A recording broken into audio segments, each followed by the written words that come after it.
I want to thank you for your time, and I'll answer any questions you may have. Mr. Jonathan, are there any questions? Lynn? Yeah, I got a question, Jen, because, yeah, I read that overall safety report, and I find it very general in nature.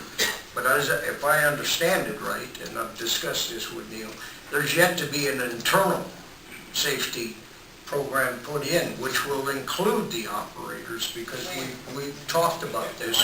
It's very important to have the operator himself involved in the safety on the job. Certainly, they've got more experience than any of us do. So but that's yet to be done, and Neil can give you that too. I mean, that we are going to do it external and internal safety. We're not done with that. We are not done with the safety. And I appreciate you bringing that to our attention. And also the $100 grand a week, I was going to go get a job as a bus driver, a year. I'd like to make that money, but I understand what you're saying. And that's a result of those cuts in services, and we'd like to see them restored as soon as it financially is able. I mean, that we get on a better footing. We're here for our careers. Thank you, John. Thank you. Mr. Larenbach, you know, our collective bargaining agreement, one of the first couple of pages speaks to safety. And it's collectively both sides on safety. So when a task force is met, and I had a personal conversation with Neil on it, my specific issue was, hey, absolutely bring anybody in, but have our people, have our boots to the ground, that information. How does a task force identify all the issues if they leave out the most important representative of it for our membership to speak as one?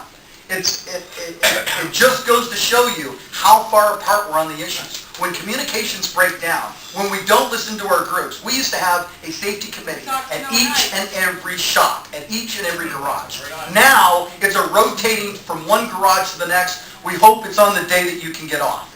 It doesn't connect the dots. It doesn't get the information forward. Those issues that I brought forward to you are extremely important, and they have not been addressed. They have been shoved under the carpet. Not one single conversation from Trimet has come to me on safety-related issues on these matters. Not one. We have, and unfortunately, it's an ongoing issue. You want to have a partnership, but you don't bring us to the table. You want to have good faith bargaining, but you continue to break the law. And Mr. Chairman, I would like to have the minutes amended under my report, if you're following along on page 2.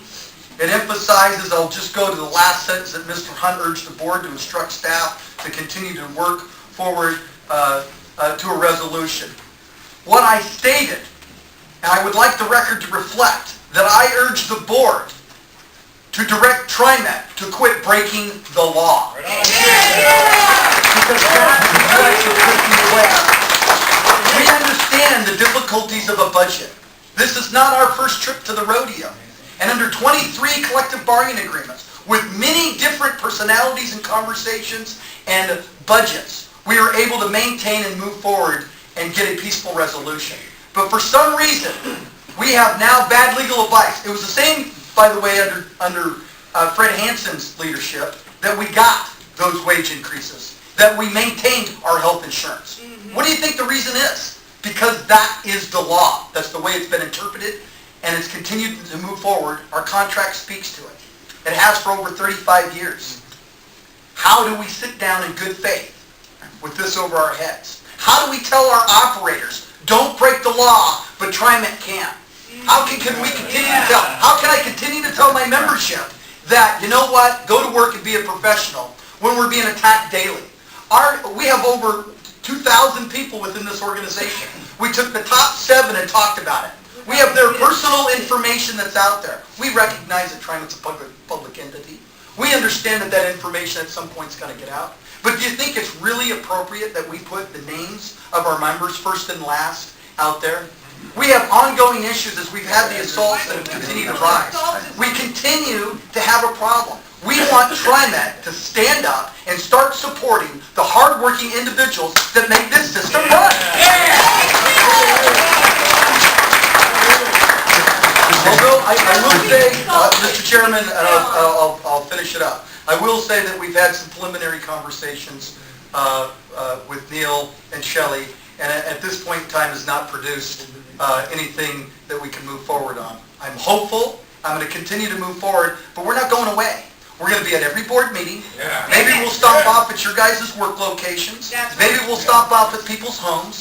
Maybe we need to start sending the message that we are not going to put up with it. We are professionals, but there's only so much we can take. If you continue to break the law, it's hard for our membership to continue to tell them they need to. Every time we get somebody terminated here, they lose their job. It is time for this board to start looking at the actions of this leadership on what do we do next. Because I'm telling you, the relationship is broke. It's been broke for quite some time. There is not a labor relations director. If you do not put the emphasis on trying to get to the table, trying not to resolve the issue peacefully, what is the outcome? I am in a corner right now, and I have nothing to do but ruin your day, because mine's being ruined.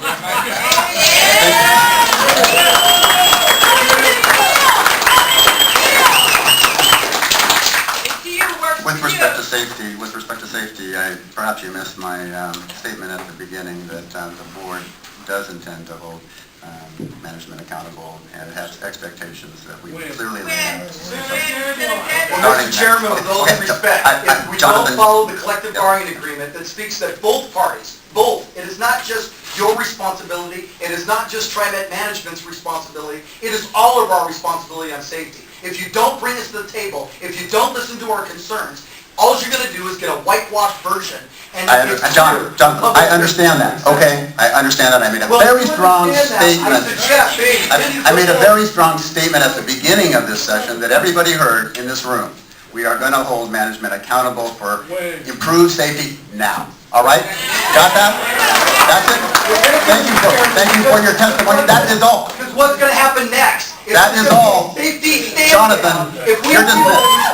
You're done. Mr. Chair. You're done. I'm not done, sir, and I will continue to speak on the issue until I am carted out of this room. You need to have respect for our membership, and you need to understand that making a statement is different than doing action. Please take action. Go! Ho, hey! Ho, ho! Tomorrow's gonna go! Hey, hey! Ho, ho! Membership is about your leash, and you are not alone. We are going to continue until you guys know that it's cheap and it's hard to work with. If you do work against us, you invite future problems. This system will not work. I implore all of you to be good and take executive direction and understand this will not stop. This will not end. And you will feel around the ultimate change.